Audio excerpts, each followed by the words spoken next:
So first of all, I mean, wow. I mean, just incredible, incredible film. It felt so complete. And I mean, I was just looking over at some of the audience members, some guys. I mean, we were fighting back tears. I mean, what's the most gratifying feeling now, knowing that this is such an accomplished piece of work? It's exactly that. People come out of the cinema. We've had a little tour around sort of 9 cities, and it's people you wouldn't expect to come up to you and be like, you know, I'm not a fan of like rom-coms, but I loved this movie. And these are like veteran reviewers, people who have watched and sort of grown up with cinema. Exactly. Was there anything from the book that you guys felt like wasn't going to translate onto film the way that you wanted to, or maybe it was going to perpetuate a certain stereotype that we felt like, you know what, this isn't going to come across well? Well, in the book, the way wealth is presented, like for example, the people are so wealthy that like something like Louis Vuitton is, you know, beneath them, whereas for regular people, like, I can afford that.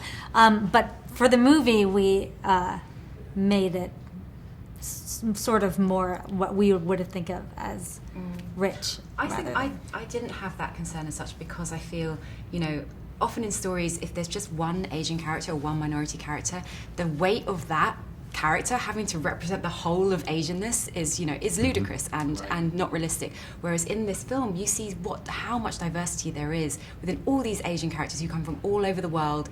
And yeah, for me, it didn't worry me that you have an outlandish character like Bernard Tai that Jimmy O Yang plays. If he was maybe the only character in a story, I'd maybe be concerned like, oh, do people think that all rich Asians are like that?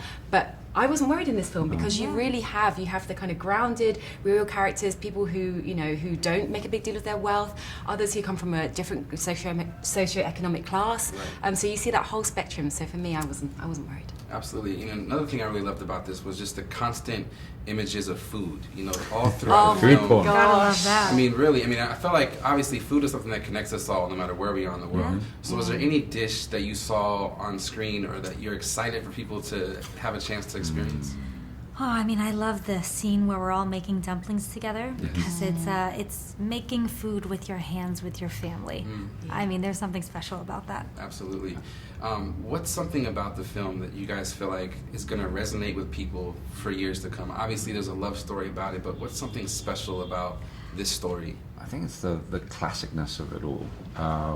We're unapologetically promoting Asian culture, but at the same time celebrating Asians from America, Asians from the UK, John has just weaved this tapestry of so many beautiful characters that represent all walks of life, as Jim has said, from the opulent and rich, but the subdued and the very sort of mild-mannered. So I think it's timeless, and that's how cinema should be. I want my children, to be able to watch that film and just be proud and be taken away and whisked away into this world. Absolutely. I think for me, the theme of acceptance is what's going to, you know, resonate for years to come, whatever your background. For sure.